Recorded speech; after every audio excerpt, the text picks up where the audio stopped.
Mapagpalang araw po sa ating lahat. Ako po si Emmanuel O. Alejandre. Ito po ang aking daily devotion ngayong April 11 and ating pag-uusapan kung bakit may excommunication sa church. No? And makikita natin ito sa Matthew chapter 18 verses 15 to 17 na nagsasabing, "If your brother sins against you, if your brother sins against you, go and tell him his fault between you and him alone. If he listens to you, you have gained your brother.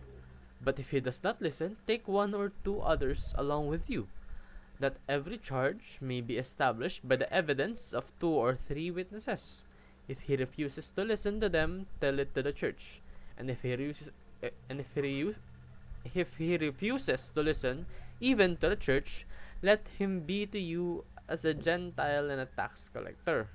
Sa Tagalog, kung magkasala sa iyo ang kapatid mo, puntahan mo siya at kausapin ng sarilinan tungkol sa kanyang kamalian. Kapag nakinig siya sa iyo, naibalik mo na ang inyong pagsasamahan bilang magkapatid. Ngunit kung ayaw niyang makinig sa iyo, magsama ka pa ng 1 o 2 tao upang lahat ng pinag-usapan ninyo ay mapatunayan ng 2 o 3 saksi. Kung ayaw niyang makinig sa kanila, sabihin mo sa iglesia ang nangyari. At kung ayaw pa rin niyang makinig sa iglesia, ituring mo siyang parang hentil o isang maniningil ng buwis. So, kapag daw po nagkaroon ng kasalanan sa atin ng isang tao, kausapin natin, confront them, no? Huwag tayong magtanim ng galit, ng puot. That's bad. We should communicate with them. But if communication doesn't work, then there's excommunication. And excommunication is part of church discipline. It is a biblical act of love and accountability.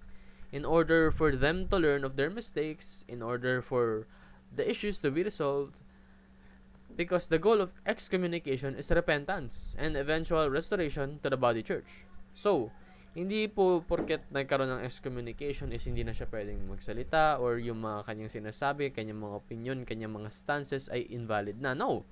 It just means that he needs to learn, they need to learn,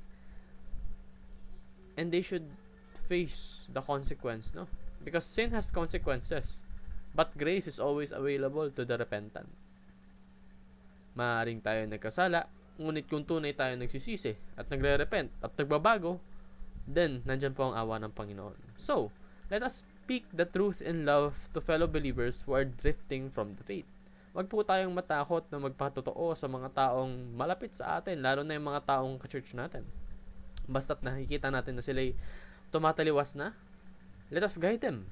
Let's examine our heart and be humble when being corrected or rebuked by fellow believers. Let's say for example, ikaw naman yung taong nagkaroon ng sala. Maging bukal sana ang iyong puso sa pag-take ng criticism na binibigay nila.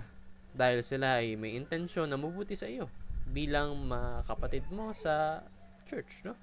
So uphold truth and be faithful to Christ without fear or compromise. Yan lang po ang aking daily devotion. Maraming salamat sa pakikinig. Pagpalain po tayong lahat and let us all give glory to God.